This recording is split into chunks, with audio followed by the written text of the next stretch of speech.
Crime news હવે જોઈએ અગત્યના સમાચાર. સમી તાલુકાના મથકના ગામે રાઇઝિંગ સન પ્રાઇમરી અને માધ્યમિક શાળાનું નવીન બિલ્ડિંગનું ઉદ્ઘાટન કરવામાં આવ્યું, જેમાં બાળકો માટે અનેક સુવિધા જેવી કે computer lab, smart class, indoor games, outdoor games, રમતગમતનું વિશાળ મેદાન વગેરે વગેરે જરૂરિયાતો અને સુવિધાઓ ધ્યાનમાં લઈ બાંધકામ પૂર્ણ કરવામાં આવેલ.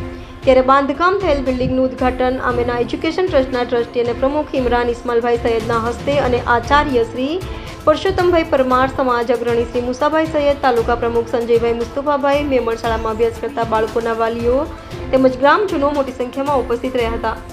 પ્રમુખ શ્રી ઇમરાનભાઈ સૈયદે જણાવ્યું હતું કે આ સુવિધા અને વિશાળ સંકુલ સંસ્થાએ પોતાની માલિકીની જમીન ખરીદી કરી અને બાંધકામનો ખર્ચ પણ કરેલ છે. છતાં અભ્યાસ કરતા બાળકોની ફીમાં કોઈ વધારો કરવામાં આવશે નહીં. સમી શહેર તથા આજુબાજુના ગામો માટે અદ્યતન સુવિધા આપતી અને અનુભવી શિક્ષકો દ્વારા શિક્ષણ આપતી શાળા રાઇઝિંગ સન પ્રાઇમરી સ્કૂલમાં શિક્ષણ મેળવેલ બાળકો આવનારા સમયમાં શિક્ષણ ક્ષેત્રે સમાજનું તેમજ ગામનું નામ રોશન કરશે તેવો વિશ્વાસ વ્યક્ત કર્યો હતો. Reporter Suresh Parmar, city crime news, સમી.